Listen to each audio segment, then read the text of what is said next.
네, 오늘 제목은 주의 장막에 머무를 자라는 제목으로 말씀을 나누겠습니다. 이 시편 15편은 다윗이 성전에 올라갈 때 지었던 기록이라고 합니다. 시라고 합니다. 사무엘 6장에 보면 그 언약궤를 예루살렘으로 들여오는데 그 사건 이후에 얼마 안 있다가 이런 시를 지었다고들 신학자들은 얘기를 합니다. 그 이후로 이 시편 15편은 이제 성도들이 하나님을 예배할 때 화답하는 그런 용도로 쓰이는 시였다고도 합니다. 그 제사장이 묻는 거죠. 여호와여 주의 장막에 머무를 자 누구오며 주의 성산에 사는 자 누구오니까 라고 하면 회중이 그 나머지 5절까지를 얘기하는데 보면 여기에 4절까지를 얘기하는데 여 4절까지의 2절, 3절, 4절에 보면 성산에 오를 자, 성전에 오를 자의 자격을 10가지로 얘기를 합니다. 뭐 여러분도 아시겠지만 정직하게 행하는 자, 하나님의 성산에 그리고 하나님의 장막에 거한다는 것이고요. 공의를 실천하고 그의 마음에 진실을 말하고 그의 혀로 남을 허물하지 아니하고 그의 이웃에게 악을 행하지 아니하고 그리고 그 이웃을 비방하지 않고 눈은 망령된 자를 멸시하며 여호와를 두려워하는 자들을 존대하고 또 마음에 서운한 것은 해로울지라도 변하지 않고 이자를 받으려고 돈을 구워주지 않고 뇌물을 받고 무죄한 자를 해하지 않는 자다라는 대답을 했다는 것이죠. 자, 이런 것을 봤을 때 구약의 성도들은 하나님 앞에 올라갈 때 있죠. 자기 자신이 정말 하나님을 이렇게 만나고 하나님과 교제할 수 있는 자격자인가를 늘 생각했다는 것을 말할 수 있습니다. 그러니까 말씀이 자기 인생의 어떤 기준이 되었다는 것이죠. 예배하기 전에 그 말씀 앞에 자기를 비춰보고 이런 하나님 앞에 자격을 가진 자로서 하나님 앞에 진짜 예배를 드리고자 애썼던 모습들을 볼 수 있습니다. 물론 아무리 그렇게 그런 노력을 했다 할지라도 사실은 그들의 어떤 그 모든 행실이나 그런 행함이 하나님을 기쁘게 할 수는 없다는 거 아니겠어요? 그래서 그것이 사실은 구약에서의 가장 큰 어떤 한계라고 할 수 있는 것입니다. 행위로는 절대 하나님을 기쁘게 할 수 없단 말이죠. 그런데 이스라엘 사람들은 행위로 하나님 앞에 나아가고자 했던 그런 열심을 갖고 있었던 모습들이 있는데 그것이 사실은 그 시대 사람들이 갖고 있었던 한계라고 할 수 있습니다. 인간이 절대 해결할 수 없는 죄의 문제, 인간이 절대 해결할 수 없는 하나님을 떠난 문제, 그리고 세상을 숭배하고 세상을 따라가서 마귀의 종노릇하는 이 문제를 인간이 행위로 해결하려고 애썼다는 것이죠. 가능하겠습니까, 여러분? 절대 가능하지 않죠. 그래서 하나님께서 그리스도를 보내십니다. 그러니까 그리스도를 통해서 이 모든 문제를 해결하시는데 오늘 우리가 이 말씀을 통해서 다시 한번 우리의 그 우리 자신을 그리스도의 십자가와 부활이라는 그 은혜 앞에 다시 한번 비춰보는 그런 기회가 되면 좋겠습니다. 구약의 성도들은 말씀 앞에서 이런 공의를 행해야 된다, 또 진실을 말해야 된다, 또 정직하게 행해야 된다 하는 등등 이 10가지 그런 항목을 가지고 하나님 앞에 서기 전에 자기를 비춰봤다면 우리가 우리 자신을 비춰볼 수 있는 가장 진리는 뭐냐? 우리를 들여다볼 수 있는 가장 중요한 진리가 있다면 그것은 뭐겠습니까? 십자가입니다. 그리스도 예수의 십자가 앞에 우리 자신을 비춰볼 수 있어야 되는 것이죠. 그래서 오늘 말씀을 통해서 우리 자신이 다시 한번 그리스도의 십자가 앞에 이렇게 가까이 나아가 설 수 있는 그런 기회를 삼기를 원합니다. 여러분, 세상을 한번 살펴보십시오. 세상 사람들의 인생을 가만히 한번 들여다보십시오. 여러분, 행복한 인생을 사는 사람이 얼마나 된다고 생각하세요? 예전에는 어릴 때 얘기입니다. 어릴 때는 우리 가정이 이렇게 뭐 여러 가지 어려움이 생기는 것이 돈이 없어서인 줄 알았습니다. 그래서 돈 없기 때문에 이 돈을 벌어야 되나라는 고민도 했었다고요. 근데 가만히 살펴보니까 돈이 있는 집이든 돈이 없는 집이든 행복하지가 않아 보이는 거예요. 여러분, 돈 있는 집은 그러니까 돈 없는 가난한 집은 형제가 우애 있게 산다고 합니다. 그런데 돈 있는 부잣집은 있잖아요. 형제가 우애 있게 살지 못한다대요. 왜 그렇습니까? 재산 다툼 때문에 그렇겠죠. 서로 원수가 돼요. 그 말은 뭡니까? 돈이 행복의 조건이 아니라는 겁니다. 하지만 사람들은 행복을 얻기 위해서 기본적으로 물질을 향해 쫓아가고 있다는 거죠. 그러면 지식은 또 행복의 조건입니까? 그것도 아니지 않습니까? 결국 보면요, 지식을 갖고 있는 사람이나 지식이 없이 뭐 가난한 사람 또는 뭐 이렇게 무지한 사람이나 할 것 없이 세상을 가만히 들여다보면 행복이 없는 것 같아요. 비극적인 인생인 것이죠. 역사 속에서도 그렇고 성경에서도 그렇고 우리 개인적인 예를 들여다보더라도 보면 우리의 바램과 다르게 우리의 인생이 비극으로 향해 가고 있다는 것을 우리는 부인할 수 없습니다. 아이, 목사님 무슨 말입니까? 저는 행복합니다. 그 행복이 얼마나 지속될 행복인지는 모르겠습니다. 영원한 행복은 아니잖아요. 잠시 동안 행복할 수는 있습니다. 그죠? 머리를 깎으면 일주일 행복하고 목욕을 하면 하루 행복하다니까. 집을 사면 6개월 행복하고 여러분 차를 사면 3개월은 행복하다고 말하니까 잠시의 행복은 우리가 느낄 수 있습니다만 영원한 행복이야 우리가 얻을 수 있겠느냐는 것이죠. 왜 그럴까요, 여러분? 우리 인생이 왜 그렇게 행복 없이 비극적인 인생들을 살게 되는 것일까요? 성경은 딱 한 가지의 원인을 말하고 있죠. 그게 뭡니까? 하나님을 떠나 있기 때문이다 라고 말합니다. 물고기가 물 떠나면 행복 없는 것처럼, 땅에서 뿌리 뽑힌 나무가 행복하지 않은 것처럼 하나님과 함께 하도록 창조된 영적인 존재인 인간이 그 영적인 상태로 하나님을 떠나버린 거예요. 하나님이 영이시고 그 영이신 하나님의 형상을 따라 인간이 영적 존재로 창조됐다면 영적 존재인 인간은 영이신 하나님과 깊은 교제를 할 때에만 참된 행복과 기쁨을 누릴 수 있다는 것입니다. 맞습니까, 여러분? 여러분 그 행복을 여러분 누리시기를 축원합니다. 지식으로만 하나님을 만나는 것이 행복하구나가 아니라 참되게 우리 삶을 통하여 영적인 하나님과 깊은 교제를 여러분 회복하시라는 거죠. 여러분 이 교제를 깊이 회복할 때 우리는 어떤 존재가 되느냐? 참된 행복을 갖고 있는 존재가 되는 것입니다. 세상은 인정하지 않을지 몰라요. 야, 너 갖고 있는 것도 없으면서 뭐 잘난 것도 없으면서 네 맨날 행복하다 하냐? 너 네 주제에 하나님 믿어서 하나님이 네 인생 고쳐주냐? 이런 질문을 할 수 있단 말이에요. 하지만 세상은 손가락질할 수 있고 세상은 하나님을 의지하는 사람들에게 조롱할 수 있습니다만 우리는 어떤 확신을 갖고 있습니까? 하나님과 함께하는 그 자체가 행복이다라는 확신을 갖고 있는 거죠. 그런데 그 확신이 확신으로만 머물러서는 안 된다는 겁니다. 하나님과 교제하고 하나님과 교통하는 그 자체가 우리 삶을 통하여 여러분 샘솟고 있게 된다면 어떤 어려움과 어떤 상황도 우리를 무너뜨릴 수 없는 그러한 이렇게 강한 승리의 백성들이 될 수 있는 거 아니겠습니까? 그런데 많은 사람들이 이론으로는 알고 있습니다. 하나님과 함께하는 거 행복한 것이다라는 거. 하지만 실제 그거를 그렇게 하고 있느냐가 문제인 것이죠. 어쨌든 영적인 존재로 창조되어 있기 때문에 인간은 하나님과 함께하는 것만이 최고의 행복임을 우리는 깨닫고 믿어야 된다는 겁니다. 맞습니까? 자, 그런데 인간이 지금 하나님을 떠나 있어요.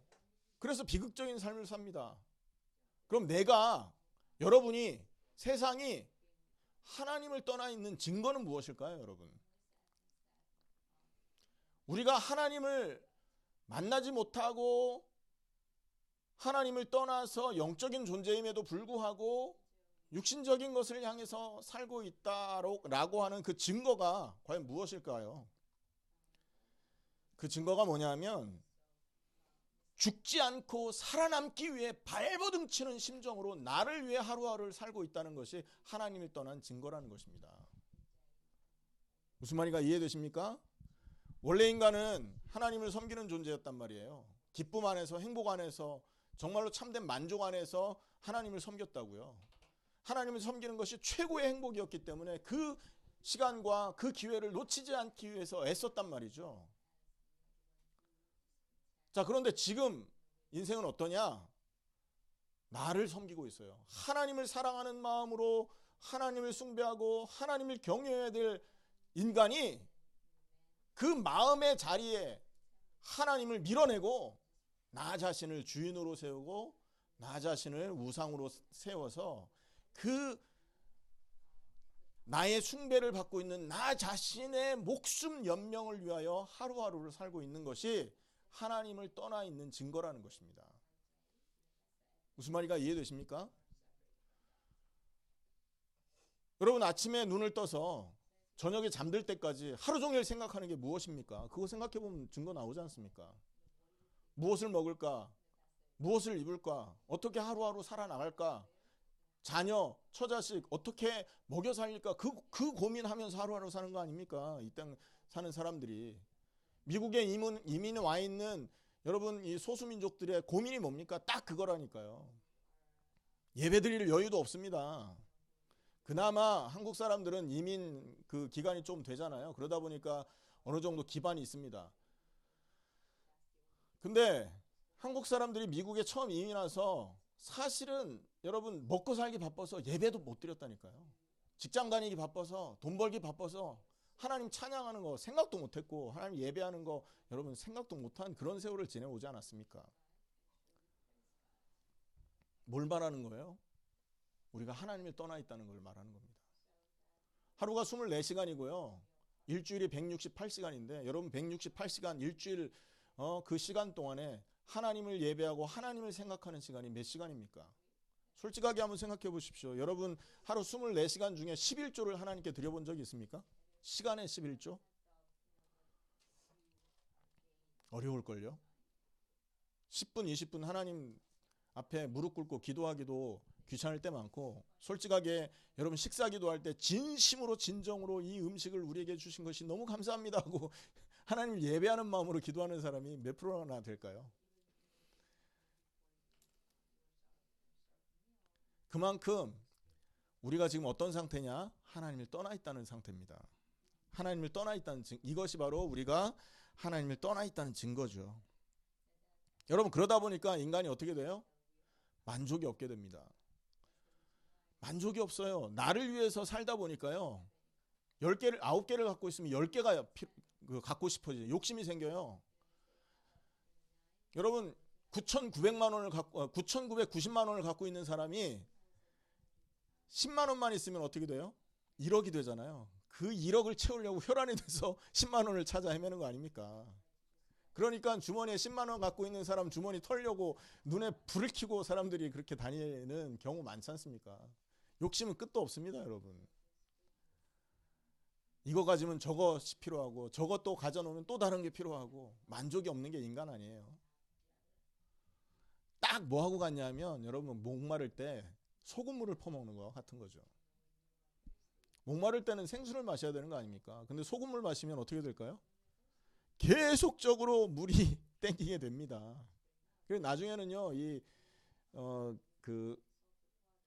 소금물 때문에 병이 걸려서 죽죠.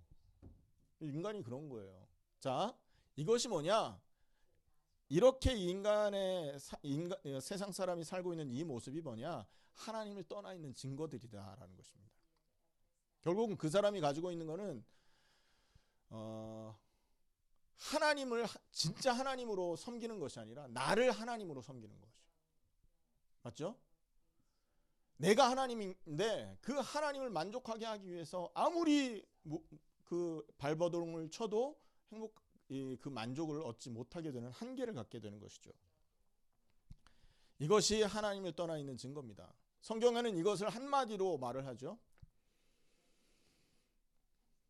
하나님이 떠나서 나를 섬기고 있는 발버둥 치는 나 자신을 이렇게 나 자신의 목숨을 연명케 하기 위해 발버둥 치는 이 모습을 보고 우상 숭배라고도 하고 죄라고도 말을 합니다. 이해되십니까, 여러분?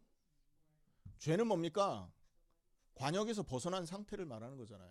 화살이 관역에 박히지 않고 관역 아닌데 박혀 있는 겁니다. 그걸 죄라고 하는 겁니다. 빗나간 거죠. 하나님이 하신 말씀 아닌 다른 것에 내 마음이 가 있는 거. 그걸 죄라고 하는데 보세요. 마음은 원래 하나님의 말씀은 하나님을 섬기고 하나님 예배하라고 하셨잖아요. 근데 아담 하와의 마음이 어디에 가 있어요? 자기의 만족을 얻는 데에 가 있었다고요. 그러다 보니까 사단이 하는 그 말을 하나님의 말보다 더 쫓아가게 됐던 거죠. 왜?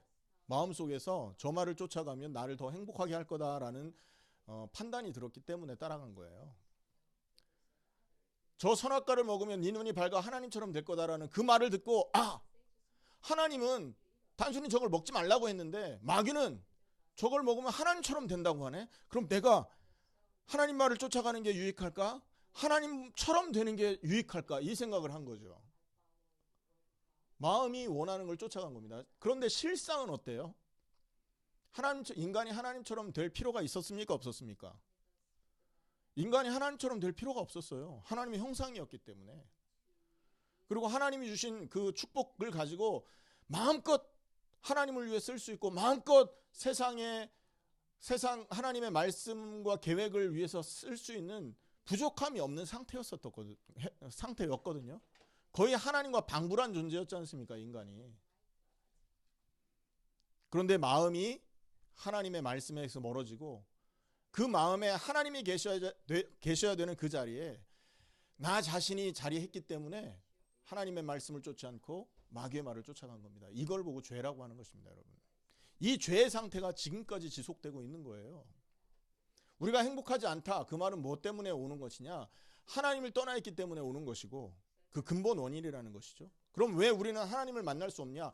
마음이 하나님에게서 멀어져 있기 때문에 만나지 못하는 겁니다. 아멘. 마음이 하나님을 사랑하고 하나님을 경외해야 되는데 거기에서 멀어져서 나를 사랑하고 내 인생을 중요하게 생각하는데 머물고 있기 때문에 행복할 수가 없는 거예요. 이거를 성경이 얘기하고 있다는 것이죠. 자, 인간이 비극을 맞는 이유, 인간이 행복하지 않은 이유, 근본적으로 하나님을 떠나서라고 합니다. 맞습니까? 우리가 하나님을 떠나 있는 증거는 뭐냐? 나의 목숨 연명을 위해서 살아남고자 하는 그 욕망 때문에 발버둥 치는 인생을 하루하루 살고 있는 것입니다. 그 자체를 보고 뭐라고 하느냐? 죄라고 하는 것입니다. 무슨 말인가 이해되세요? 그래서 이 죄 때문에 인간은 하나님을 떠나게 된 거예요. 자, 그런데 문제는 뭐냐면 하나님을 떠나 있는 사람의 인생인 것이에요. 원래 아담과 하와는 하나님의 말씀을 쫓지 않고 마귀의 말을 쫓으면 행복해질 줄 알고 그쪽을 선택했죠. 맞죠? 그런데 그것을 선택하자마자 온 일이 뭡니까? 재앙이었단 말이에요. 창세기 3장 16절에 24절에 보면 가정 문제, 부부 문제, 환경 문제, 자녀 문제, 내세 문제, 모든 문제가 딱 하나님 말씀을 거부한 그 순간부터 시작되지 않습니까? 마찬가지로 우리가 이 땅에 태어나는 순간부터 하나님과 상관없는 마음을 가지고 하나님을 섬기는 거와 섬기는 삶을 거부한 상태로 우리가 태어났단 말이에요. 자, 그런 상태로 하루하루를 나 자신의 목숨 연명을 위해서 하루하루를 살다 보니까 이 사람의 인생이 어떻게 되겠냐는 거예요. 이 세상에 여러분 그렇게 살아가는 사람의 인생은 어떤 상태가 되겠습니까? 결국은 세상 신에게 지배되는 인생을 살게 되는 것입니다. 무슨 말인가 이해되십니까? 하나님에게 지배되는 인생을 살아야 된다니까요. 아멘. 여기에서 하나님께 지배된다라는 의미를 생각해 보세요. 지배라는 말이 조금 강압적인 그런 뉘앙스가 풍기죠. 근데 하나님께 통치를 받고 하나님의 지배를 받는 사람은 그 강압이 필요가 없습니다. 왜냐하면 하나님을 사랑하기 때문에 하나님께 굴복하는 거 아니에요. 하나님을 경외하는 그 마음 때문에 하나님께 복종하는 거 아닙니까? 그러니까 그 사람에게는 지배라는 표현이 어울리지가 않는 거예요. 근데 세상 신에게 지배되는 것은 어떤 것입니까? 자기 목표 때문에 굴복하는 척 하는 겁니다. 그렇죠? 더 좋은 걸 얻을 수 있다는 판단 때문에 세상의 환경, 세상 풍속에 무릎을 꿇고 있다는 것이죠. 무서운 결과가 차이가 있는 것입니다. 이게 죄 가운데 죄 가운데 사로잡혀서 하나님을 떠난 인생은 결국 어떻게 되느냐? 세상 신의 지배를 받게 되는 거예요. 그 지배를 벗어나게 되면 어떻게 돼요? 죽거든요. 세상이 만들어 놓은 그 법칙에서 벗어나는 순간 이 사람은 죽는단 말이에요. 그러니까 안 죽어야 되니까 세상 법칙에 순종을 할 수밖에 없는 것입니다. 이게 하나님을 떠나 있는 사람들의 삶이라는 거예요. 자, 보세요. 인간이 죄 때문에 하나님을 떠났습니다. 맞죠? 하나님을 떠난 인간이요, 자기가 살아남고자 발버둥 치면서 살아보지만 만족이 없습니다. 그 만족을 얻기 위해서 세상이 만들어 놓은 그 법칙을 끊임없이 쫓아서 순종하며 살고 있습니다. 그 결과 인간은 어떻게 되겠습니까, 여러분? 결국은 심판을 받는 거죠. 아무리 빠져나오려고 애쓰고 노력해도 이 세상 법에서는 빠져나올 수가 없어요. 왜? 옛날 그런 말 있지 않습니까? 목구멍이 포도청이라고. 목에 어떻게 거미줄 치고 사느냐고. 먹기 위해서 별짓 다 있지 않습니까? 우리나라도 어려운 시절을 많이 겪었습니다. 그죠? 뭐 우리 권사님 계시지만 권사님께서 38년생이신가요? 38년생이시니까 일제시대에 출생하셨어요. 권사님께서 사신 곳이 부산 쪽이셨죠? 태어나시고 얼마 안 계시다가 6.25 겪으셨습니다. 10살 조금 지나셔서. 온 역사의 그 고통을 고스란히 권사님의 인생 속에 담고 계시는 분이에요. 일제 36년 기간 동안에 여러분 얼마나 많은 고통 당했고, 그리고 그 고통을 잠깐 벗어났다가 또 6.25 겪었고, 6.25 겪고 나서 여러분 그 얼마나 어려운 경제 때문에 많은 어려움을 당했습니까? 그렇기 때문에 여러분 우리도 그런 어려운 환경을 많이 겪었기 때문에 옛날에 어려움을 겪었던 분들이 하는 말이 있었어요. 목구멍이 포도청이다. 하루하루 연명하기가 너무 힘들었던 것이죠. 어쩔 수가 없었던 거예요. 빠져나올 길이 있었습니까? 여러분, 그래서 거기서 빠져나와 보려고 이민도 왔습니다. 미국에도 사실 이민도 아니지. 그 당시에 그 하와이에 끌려온 겁니다. 하와이에 이민 왔던 100년 전의 사람들이 사실은요, 끌려온 것입니다. 하와이에. 그래가 거기서 그 사탕수수 농장에서 엄청나게 고생들을 했다더라고요. 빠져나와 거기에서 탈출해야 된다고 거기 가면 조금 더 우리가 잘 먹여주고 좀 행복하게 해줄 것 같아서 외국 가는 배에 몸을 실었는데 거기는 더 지옥이었지 않습니까? 그게 우리 인생이라니까요, 여러분. 하나님을 떠나면 더 좋은 게 있을 것 같아서 하나님을 떠납니다. 그런데 하나님을 떠나서 자기 목숨을 연명하기 위해서 하루하루를 살았고, 어떤 위치에 올라서 돈도 있고 또 뭡니까? 어떤 지위도 얻었고 많은 것을 가졌습니다. 하지만 인생 딱 돌아보니 나에게 남은 게 하나도 없는 거예요. 가족도 떠나가고 형제도 떠나가고 친족도 떠나가고 자기 친구도 떠나가고 빈손과 같은 인생만 남아버린 것이죠. 왜 그럴까요, 여러분? 하나님을 떠나 있기 때문에 그런 것입니다. 그리고 하나님을 떠나 있는 인생은요, 이 비극에서 빠져나올 수가 없는 것입니다. 왜냐하면 하나님을 떠나 있는 인생이 하는 모든 것이 우상숭배이기 때문에 그래요. 이해되십니까? 숨 쉬는 거 우리가 조절할 수도 없지만 숨 쉬는 이유도 가만히 보세요. 우리가 살아남아 있으니까, 살아야 되니까 숨 쉬는 거 아닙니까? 밥 먹는 이유도 살아 있어야 되니까 밥 먹는 거예요. 여러분, 아이들이 응애 하고 태어나가지고 왜 울까요? 살려달라고 우는 거라니까요. 기저귀 갈아달라고 우는 거고, 배고프니까 밥 달라고 우는 거고. 학교에서 여러분 어린아이들이 선생님에게 막 재롱 부리고 엄마 아빠한테 이쁜 척하는 이유가 어디 있어요? 귀여움 받아서 인정받고 싶은 그 욕망 때문에 그러는 거 아닙니까? 그래요, 안 그래요? 빠져나올 수가 없다니까요. 우리 하는 모든 것이 그래서 자기를 위한 것이요, 하나님을 떠나 있는 모든 인생이 하는 행동이 우상숭배이기 때문에 절대 빠져나올 수 없는 상태가 되어 있는 것이에요. 그 결과 어떻게 됩니까? 심판을 받게 됐습니다. 교회를 다니면 그러면 우리가 우상숭배에서 빠져나오는 걸까요? 천만의 말씀. 교회에 남아있는데 교회에서 더 심한 우상숭배를 하고 있지 않습니까, 여러분? 금식하면서 여러분 복 달라고 기도하고 있잖아요. 40일 작정 기도하면서 우리 자녀들 대학 잘 가게 해주시고 사업 잘 번창하게 해주시고 이런 기도 하지 않습니까? 여러분 그 기도가 나쁘단 말이 아니라 그 기도의 이유를 가만히 보세요. 하나님의 영광을 위해서입니까? 나를 위해서입니까? 대부분의 사람은 이렇게 질문하면 하나님의 영광 위해서라 그래요. 내가 잘 돼야 하나님께 영광 돌릴 수 있다면서. 여러분 어떻게 생각하세요? 내가 잘 돼야 하나님께 영광입니까? 내가 안 돼도 하나님 영광 받으실 수 있는 분이라니까요. 심지어 내가 안 돼야 하나님이 영광 받으시니까 안 되게 하시는 경우도 있다니까요. 그런데 많은 사람들은요, 복 받으려고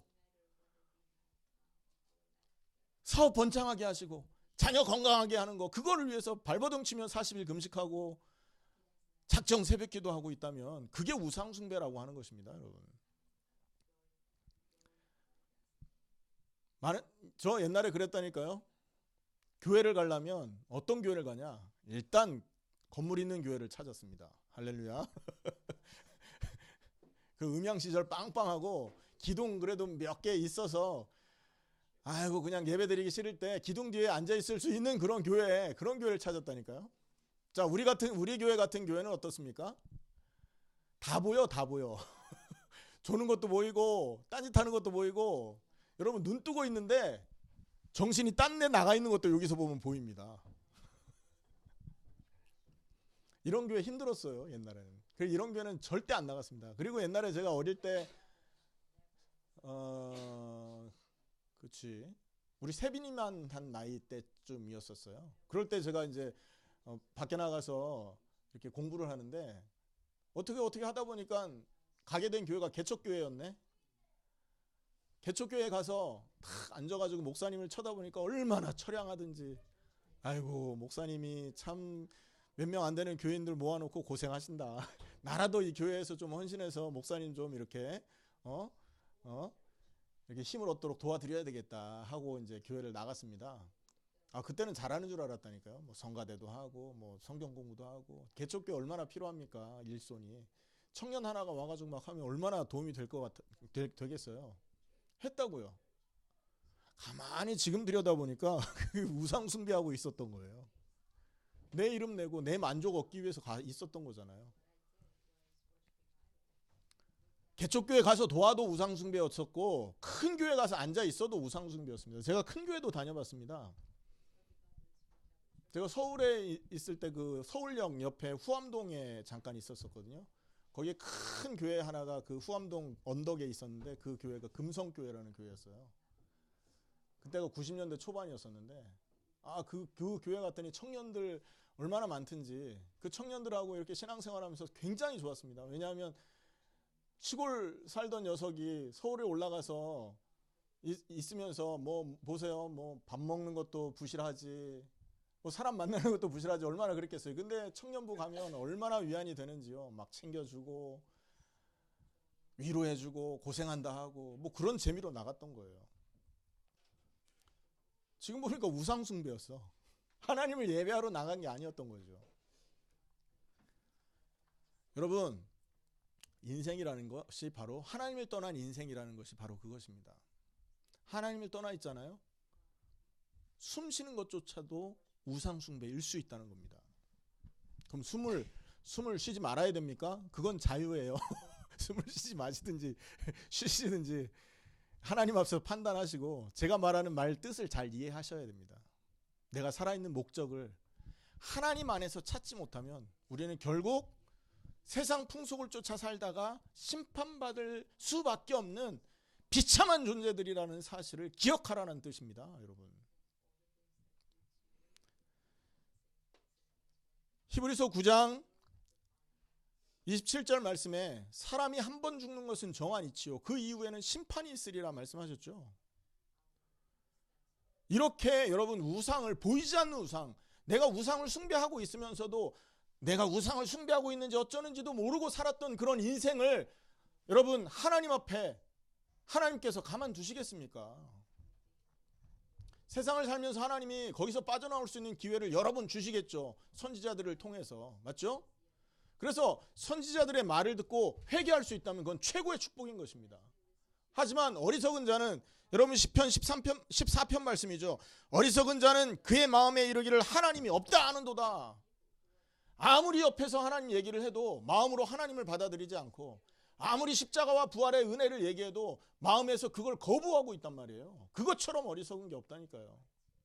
그렇게 결국 가다가는 여러분 심판밖에 남지 않지 않습니까?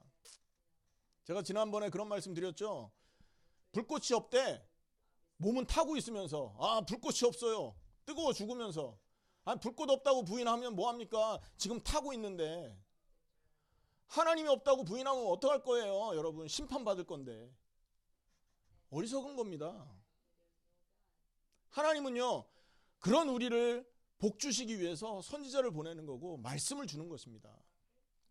성경을 통해서 우리에게 가르쳐주고 있는 한 가지 진실, 한 가지 진리가 있다면 그건 뭘까요? 이렇게 빠져나올 수 없는 우상숭배, 그 우상숭배 결과로 심판받을 수밖에 없는 인간이 저와 여러분인데, 이런 심판에서 빠져나올 길이 있다라는 얘기를 가르쳐주고 있는 거 아닙니까? 맞습니까? 자, 그러면 물어보겠습니다. 이런 심판에서, 이런 저주에서 여러분 세상의 세상신, 세상 풍속에 얽매여서 심판받아야 될 인간이 빠져나올 수 있는 하나님이 주신 유일한 길이 뭡니까? 그게 그리스도이신 것입니다. 아멘입니까? 구약에는 메시아를 오시게 하겠다. 메시아가 와서 인생 모든 문제를 해결하고 다시 하나님 만나게 하겠다. 이 예언이 있었던 거예요. 신약은 그 메시아를 뭐라고 말합니까? 헬란말로 그리스도라고 말하고 있죠. 구약은 이 메시아가 오신단 말이고, 신약은 이 메시아 그리스도가 오셨단 말입니다. 그러니까 성경에서는 뭘 말하냐? 원래 인간이 이렇게 복된 인간이었다. 하지만 지금 인간은 이런 비극적인 인생을 살고 있는 존재가 되었다. 맞죠? 그럼 이 비극의 인생을 어떻게 끝내느냐? 그 방법이 뭐냐? 이게 성경이 하는 얘기라니까요. 그 성경이 주신 방법을 통해서야만 인간은 다시 영적인 하나님과 교제를 할 수 있다는 것이죠. 맞습니까? 그 그리스도와 메시아의 그 은혜를 통해서만 우리가 하나님을 만나고 하나님을 예배하고 참된 행복 속으로 들어갈 수 있게 된다라는 얘기를 성경이 우리에게 말하고 있다는 겁니다. 근데 성경에서 말하는 그 방법이 뭐냐? 그러면 하나님이 다시금 우리를 원래 인간의 모습으로 회복하게 해주신 그 방법이 바로 그리스도였다 이 말이에요. 자, 그러면 그 그리스도가, 질문입니다. 대답해 보세요. Daniel, ready to answer. 자, 그러면 그 그리스도가 인간을 구원하기 위해서 이 땅에서 하신 일이 무엇입니까?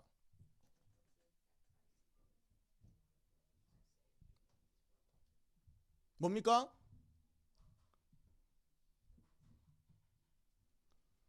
그 그리스도가 이 땅에서 하신 일, 우리를 구원하기 위해서 하신 일이 뭐냐 말이에요. 죽음입니다. 십자가의 죽음. 아멘. 왜 죽어야만 됩니까? 연장은 고쳐 쓸 수 있어도 사람은 고쳐 쓰지 못하니까 그래요. 아무리 안 한다고 그거 난 다시는 안 합니다 하고 손이 발휘되도록 빌어보세요. 또 하게 돼 있다니까요. 옛말에 있잖아요. 절대 안 먹는다고 침 뱉은 우물에다 침 뱉으면 얼마 안 있다가 그 우물물 다시 마시게 된다는 말 있잖아요. 원래 자리로 돌아가는 거예요. 의지로 안 되게 돼 있는 겁니다.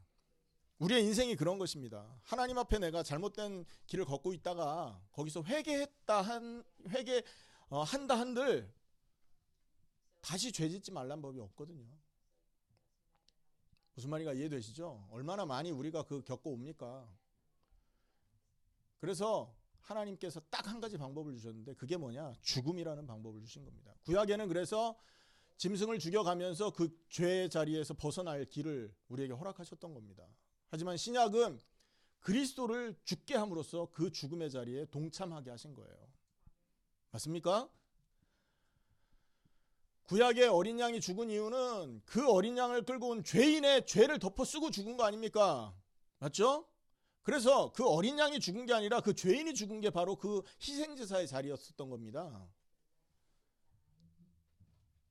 죽음이라는 건요, 이별을 말하는 거잖아요. 맞죠? 죽음이라는 건 소멸을 의미하는 겁니다. 없어지는 걸 의미하는 거예요. 자, 그러면 죄를 덮어쓴 양이 죽었다. 그 순간 뭐가 된 거예요? 나의 죄가 소멸된 걸 말한 거예요. 왜? 죽었으니까. 그동안에 가지고 왔던 그 죄가 어린 양과 함께 죽어 없어졌다는 걸 내가 받아들인 것이라는 거예요. 하나님도 받아들이고 나도 받아들인 거예요. 그런데 그 구약의 희생제사의 한계는 죄를 지을 때마다 어린 양을 죽여야 된다는 한계가 있어요. 맞죠? 그리고 그 죄를 용서하는 제사장도 죄인이라는 것이 한계입니다. 그리고 제사장도 죽으면 또 다른 제사장을 세워야 되는 한계가 있었어요.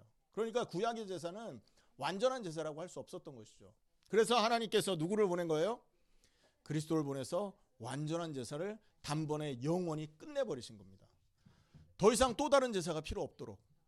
자, 그래서 예수님이 십자가 지신 것이 왜 효력이 있는 십자가 죽음이냐 하면 예수님이 바로 그리스도이셨기 때문에 그런 것입니다. 예수님 말고도 그 당시에 죽었던 십자가에 죽은 많은 사람이 있었으나 그들의 십자가는 우리와 상관이 없는 십자가예요. 왜? 그들은 그리스도가 아니니까. 그들은 죄인일 뿐만 아니라 그리스도일 수가 없잖아요. 하지만 예수님은 누굽니까? 약속대로 여자의 후손으로 오셨고 약속대로 이 땅에 죄 없이 인생을 사셨고 하나님께서 그를 부활시킴으로 하셔서 여러분 생명을 그러니까 부활을 선물로 예수님께 줌으로 해서 그분이 그리스도임을 온 땅에 선포하신 유일한 분이라는 거예요. 여러분, 하나님이 죽은 자를 살릴 수 있는 방법은 딱 하나입니다. 뭐죠? 죄가 없는 자만 살릴 수 있어요. 예수님 이전에, 예수님 이후에도 나중에 이제 재림할 땐 다른 얘기겠지만 재림 전까지 여러분 죽음에서 부활한 자 그리고 지금도 살아계신 자는 한 분밖에 없습니다.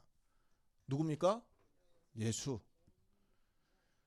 그 예수를 그래서 우리는 뭐라고 부릅니까? 그리스도라 부르는 겁니다. 자, 그런데 그 그리스도가 십자가를 지으신 이유, 죽음을 받아들이신 이유가 어디 있어요?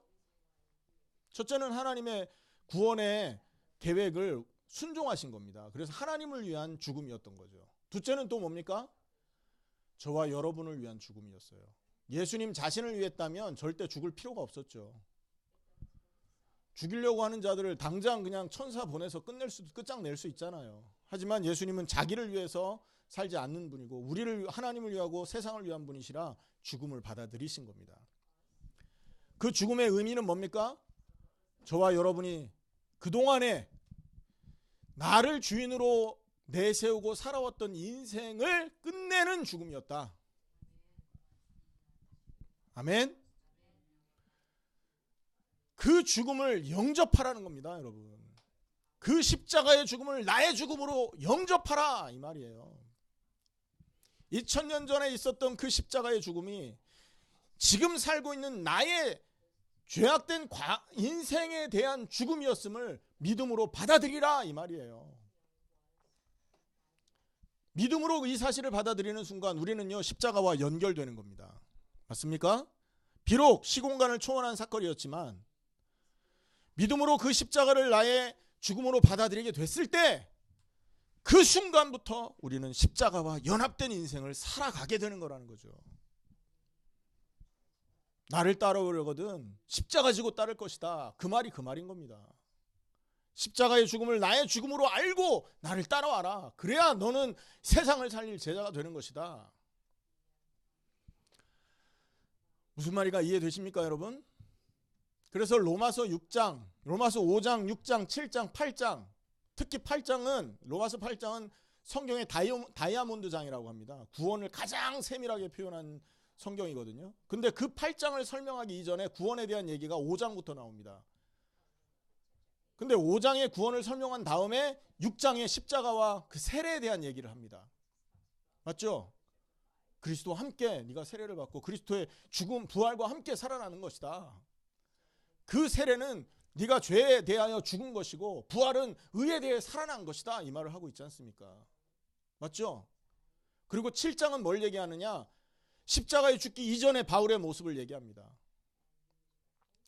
십자가에 못 박혀 함께 죽는 믿음 갖기 이전에 바울은 고민했던 거예요. 오호라, 나는 곤고한 자로다. 누가 이 사망의 몸에서 나를 건져낼 것인가? 그러다가 8장에 그러므로 찬송하리로다 그리스도 예수 안에 있는 자들이여 하면서 8장 1절에 그러므로 누구든지 그리스도 안에 있으면 새로운 피조물이, 그리스도 안에 있으면 어떻게 된다고요? 죄와 사망에서 우리를 해방하였다. 정죄함이 없고 우리는 해방된 사람들이다 라는 얘기를 하고 있죠. 믿음으로 우리가 그리스도와 연합되어야만 우리는 어떻게 되는 겁니까? 새로운 사람이 되는 것입니다. 믿음으로 그리스도의 십자가와 연합되는 그 순간 우리는 과거 옛사람과 옛사람의 죽음을 맞이하게 되는 것이라는 거예요. 구약의 죽음은 생명을 얻기 위한 죽음이었습니다. 아멘. 우리가 십자가를 나의 죽음으로 받아들이는 이유도 같은 이유입니다. 뭘 받아들이기 위해서입니까? 나를 숭배하던 우상 숭배자가 이제 하나님을 섬기는 하나님의 백성이 되겠다는 사실을 받아들이는 거라니까요. 여러분, 그래서 십자가의 죽음을 받아들인다, 영접한다, 가볍게 생각할 일이 아닙니다. 왠지 아세요? 십자가의 죽음을 받아들이는 거는 내가 구원받기 위해서가 아니라니까요. 그건 두 번째 문제라고요. 죄악된 나의 인생, 그 인생은 나를 숭배하던 인생 아닙니까? 맞죠? 그 나를 숭배하던 인생을 십자가에 함께 못 박는 이유는 뭡니까? 이제는 하나님을 섬기는 인생으로 살고 싶습니다라는 마음 때문에 그렇게 하는 거라니까요. 내가 하나님을 위해서 내 생명을 드릴 각오가 됐습니다. 이제는 나를 섬기는 것이 아니라 주님을 섬기는 인생을 살겠습니다라는 결단이 여러분 마음속에서 일어나고 있지 않았다면 아직 여러분은 죽은 게 아니에요. 무슨 말인가 이해되십니까? 왜? 성경은 두 가지잖아요. 나를 섬기냐 하나님을 섬기냐. 십자가 주신 이유는 나 섬기는 인생을 끝내기 위해서 아닙니까? 그럼 남은 건 뭐만 남아요? 하나님을 섬기는 인생이 남잖아요. 그럼 내가 이 십자가를 받아들일 때 과연 나의 마음은 정말로 하나님을 섬기고자 하는 중심으로 받아들였냐는 거예요. 단순하게 나 구원받고자 하는 중심으로 십자가를 받아들였다면 그것도 아직 우상숭배일 가능성이 남아있는 거죠. 무슨 말인가 이해되세요, 여러분? 기억하시기 바랍니다. 하나님을 사랑하고 하나님을 경유하는 이런 인생을 살아가는 자, 그 시작은 어디다? 하나님이 주신 십자가다. 그 십자가를 예수님의 죽음으로만 끝내는 것이 아니라 내가 죽었던 자리로 받아들여야 된다, 이 말을 한 겁니다. 이게 성경이 주시는 해결책이라는 겁니다. 연장이나 이런 가전제품은요 고쳐 쓰면 돼요. 차가 고장나면요 카센터 가서 맡기면 고칠 수 있습니다. 하지만 사람은 태어난 순간부터 타락하고 우상숭배하고 있는 인생은 절대 고쳐 쓸 수가 없는 겁니다. 그래서 하나님이 죽음이라는 해결책을 주셨고, 아멘. 그 죽음이라는 해결책을 받아들이는 사람은 이제는 나를 위해 살지 않고 주님을 위해 살겠습니다. 주님을 섬기며 주님을 높이며 주님을 예배하며 살겠습니다 라는 결단이 전제될 때 그 죽음이 진짜 죽음이 된다는 말입니다. 맞습니까? 여러분 마음에 그것이 허락이 돼야 돼요. 아, 이제부터는 나 주님을 위해 살아야 되겠다. 이제 더 이상 나를 위한 삶을 포기하고 십자가에 던져버리고 이제 주님을 위한 삶을 살기 시작해야 되겠다. 그것이 내 인생의 최고의 축복이며 그것이 나를 이 땅에 살게 하는 분명한 이유가 맞다. 이 생각이 우리 속에 있어야 된다는 거죠. 그 생각으로 십자가를 붙드는 겁니다. 그럼 그 십자가를 나의 죽음으로 받아들인 그 사람들의 인생은 어떻게 되느냐? 하나님을 섬기는 인생이 될 수밖에 없는 거예요. 하나님을 사랑하는 인생으로서 거듭난 삶을 살게 될 수 있는 것이라는 거죠. 이런 사람이 누구를 만나는 거예요? 예수 이름으로 하나님을 만나는 겁니다. 맞습니까? 이런 사람이 예수의 공로로 하나님과 동행하기 시작하는 겁니다. 이런 사람이 어려움을 당할 때 하나님이 은혜 주셔서 그 어려움에서 건져내시는 거예요. 오늘 시편 15편 말씀 5절에 보면 이런 말씀을 합니다. 이자를 받으려고 돈을 구워주지 아니하며 뇌물을 받고 무죄한 자를 해하지 아니하는 자이니 이런 일을 행하는 자는 어떻게 된답니까? 이런 일을 행하는 자는 어떻게 돼요? 영원히 흔들리지 아니하리이다. 신약적으로 말하면 그리스도와 함께 십자가에 죽고 하나님을 섬기기 위해서 하루하루를 사는 자의 인생은 어떻게 된다는 거예요? 영원히 흔들린다 안 흔들린다? 흔들린다 안 흔들린다? 절대 흔들리지 않는다. 여러분이 여러분의 인생을 하나님 주신 그 십자가에 던져버렸잖아요. 그럼 하나님이 그걸 보고 아이고 잘했다 하고 끝내겠습니까? 아들과 함께 모든 것을 은사로 준다고 약속한 겁니다. 우리를 위하여 아들을 아끼지 않고 내어주신 이가 어찌 그 아들과 함께 그 모든 것을 은사로 주지 않겠느냐 했다니까요. 손해보는 장사 하면 되겠습니까? 우리 단 한 번밖에 살지 못하는 인생인데 인생 손해보고 살면 되겠냐고요. 안 되죠. 그럼 가장 복된 인생이 뭘까요? 단 한 번밖에 없는 그 인생, 가장 복되게 사는 방법은 뭐냐? 십자가 앞에 우상 숭배하던 내 인생 던져버리고 이제 남은 인생 주님을 섬기며 주님을 사랑하며 마음으로 주님을 예배하는 인생으로 거듭나는 것이 가장 복된 인생으로 사는 방법임을 기억하시기를 바랍니다. 이런 사람 앞에 주어지는 축복이 뭐냐? 오늘 2절부터 4절까지의 이 은혜가 오는 거예요. 예수님이 함께하니까 그 예수님은 정직한 분 아니에요. 그 예수님은 공의로운 분 아닙니까? 그죠? 그래요 안 그래요? 예수님이 거짓말한 적 있나요? 진실한 분이잖아요. 3절에 보면 예수님이 남을 허물하는 사람이었습니까? 여러분 간음하고 잡혀온 여자도 용서해 주신 분이 예수님 아닙니까? 남을 허물하시는 분이 아니에요. 그리고 이웃에게 악을 행하지 아니하며 그랬는데 예수님이 이웃에게 악 행한 적 있나요? 자기 백성 하나님의 백성들을 여러분 목숨까지 내어 주셔가며 그들을 건져내신 분이 예수님 아니에요? 그리고 그분이 이웃을 비방하거나 망령된 자를 여러분 어이구 잘했다 한 적 있어요? 유대인 보고 예수님 무슨 말씀하십니까? 이 독사의 자식들아 이랬잖아요. 이 독사의 자식이라는 이 말은요 개 XX야 하는 것보다 더 심한 욕인 거예요.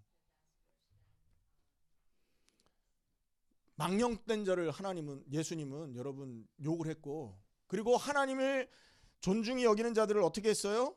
마음으로 그들을 선대했다고요. 그게 예수님이라고요. 그런 예수님과 여러분 십자가에서 함께 죽고 다시 살아난 우리, 그런 예수님이 내 인생을 대신 살고 있는 구원받은 자녀들이 여러분 이 일을 범할 수 있겠습니까? 없겠습니까? 이 일을 범할 수 있겠습니까? 없겠습니까? 범할 수 없습니다, 여러분. 무슨 말인가 이해되시죠? 그래서 여기서 말하는 이 15편의 이 얘기는 그리스도 안에 있을 때만 가능해지는 얘기라는 거예요.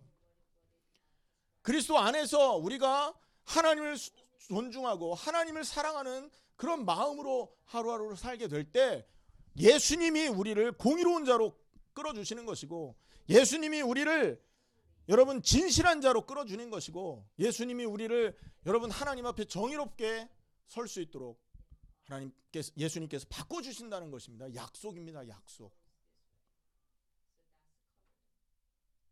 이런 인생을 사는 자는 분명히 약속했죠. 뭐라고? 영원히 흔들리지 않는다고요. 이런 축복의 삶을 하나님이 말씀을 통해 우리에게 지금 약속하셨습니다. 그럼 우리는 어떻게 해야 됩니까? 그 약속을 내 것으로 정말 마음 열고 받아들이든지 아니면 원래 살아오던 대로 나에게 유익 안 될 것 같으니까 버리든지 둘 중에 하나 선택하면 되는 겁니다. 여러분 뭘 선택하실래요?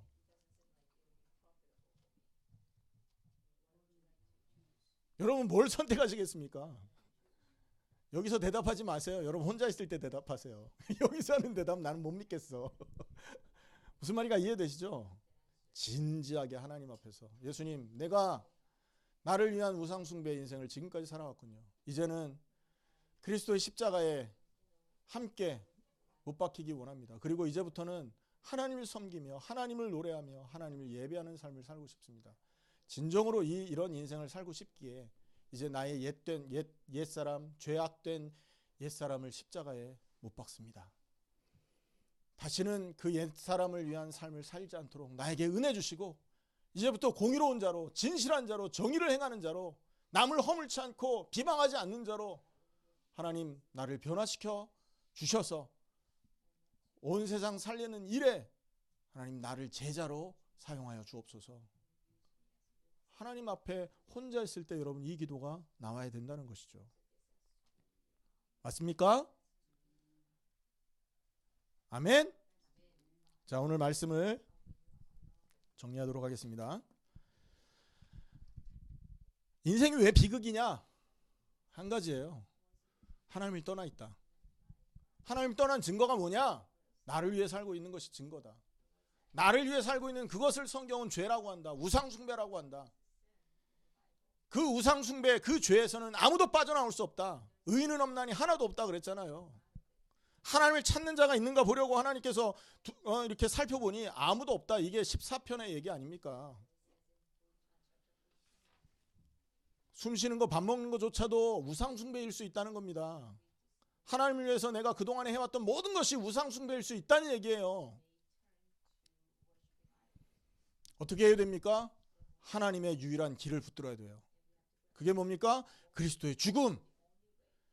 그 십자가의 죽음에 내가 연합하여 죽게 되는 그 순간에 나는 어떤 인생을 선택하고 살아가게 돼요? 하나님을 사랑하고 하나님을 예배하고 마음으로 하나님을 경외하는 인생을 선택하여 살아가게 된다는 것이죠.